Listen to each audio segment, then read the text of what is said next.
Hello guys, today I am going to give you the detailed summary of chapter number 1 of Flamingo, the last lesson, written by Alfonso Dautet. The last lesson gives you some idea that you must learn your own language first. Mother tongue is the first language to learn first, clearly and perfectly. Then you should go for the other language for the better knowledge and for the explanation with the people of the world. As now, I would like to explain that if your mother tongue is Gujarati or Hindi, you must learn Gujarati or Hindi according to proper structure of the sentence, how to explain it properly, use of the words, stanzas, all these things, you must learn it perfectly first, then go ahead for other language, English, German, French, whatever it is, if you want to learn that thing. This lesson gives you that idea. With the use of your own language, you can understand it in a better way, anything in a better way. Here the last lesson has some historic background that during the year 1970, when the Prussian force under Bismarck attacked and captured France. I don't know whether you are very much aware about this battle. So the French people, French two districts of the Alsace and Lorraine went into Prussian hands, and the new Prussian ruler discontinued the teaching of French in the school of these two districts. I hope you have that much idea that Macaulay has given the letter to the British Parliament. If you want to take India under your power, we will have to do one thing, that stop their learning with their own mother tongue. And the British Parliament accepted his idea and his suggestion. So Macaulay started the English medium school, English learning in India, and the result is in front of you. What has happened? The French teachers were asked to leave. The teacher of French language and French speaking people, French speaking teachers were ordered to leave the school. Now M. Hamel could no longer stay in his old school. Our character M. Hamel, he could have no way to live longer over there, and still he gave the last lesson to his students with almost devotion and sincerity as ever. Every time he advised the students that you must devote your own language, you must be sincere to your mother tongue, you must use them frequently so you can understand each and everything. One such student of Mr. Hamel, Franz, who dreaded French class and Mr. Hamel's iron rod, came to school that day thinking he would be punished as he had not learnt his lesson on participles. As far as any language is concerned, that is the most important thing, that you should learn the foundation of any language. And the foundation of any language, that is grammar.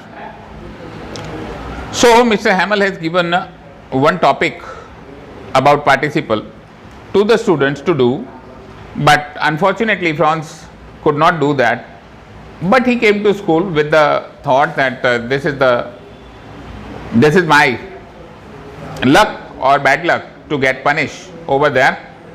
But on reaching school, he found Hamel dressed in his fine Sunday clothes and the old people of the village sitting quietly on the back bench. It was due to an order from Berlin that was the first day when he realized for the first time that how important French was for him. Franz was very much worried, Franz was very much upset that the order to leave Mr. Hamel, leave the school, and on that day Franz thought that I am very unlucky to study with this kind of teacher, but it was his last lesson in French. Unfortunately, it was his last lesson in French. So in this way, the story depicts the patches of the whole situation about the how people feel when they don't learn their own language. It tells us about the significance of one's own language and one's life for the very existence of a race and how important it is safeguard for us. So in the same way, whenever you visit the other country and the people of your country, when you meet the people of your country, first of all you ask whether you are from my country, then you will ask the state of your country, then you will ask the district of your country. Same way, in the same way, when you come across with your own knowledge or your own language person on the other land, that is a very proud feeling moment for you. So whenever it happens, guys, just first of all learn your own language by heart with the proper sound and sentences and patterns. So now I am going to start to read the lesson. The last lesson I started for school very late that morning and was in great dread of scolding. Sometimes it may happen that the student of particular kind has an idea that I am not ready to do anything and the teacher is always ready to scold me or punish me at any cost, especially because Mr. Hamel had said that he would question us on participle. And this guy has some problem, some inner fear that Mr. M. Hamel will ask me some question about participle, and I did not know the first word about them. But unfortunately, the writer did not know what is participle and how it is used. For a moment I thought of running away and spending the day out of doors. Some students are going to school only to sit out of the class. Some students are going to school only to play in the playground, because every time the teachers will punish, the teachers are punishing them. For a moment I thought of running away and spending the day out of doors. It was so warm, so bright. The birds were chirping at the edge of the woods, and in the open field back of the showmill, the Prussian soldiers were drilling. It was all much more Prussian soldiers were drilling. It was all much more tempting than the rule of participle. But I had the strength to resist and hurried off to school. But anyway, I had decided to go to school. Whether I know about the participle or not, whether teacher will ask me the question about that. When I passed the town hall, there was a crowd in front of the bulletin board. For the last 2 years, all our bad news had come from there. The lost battles, the draft, the orders of the commanding officer, and I thought to myself without stopping, what can be the matter now? So there was an announcement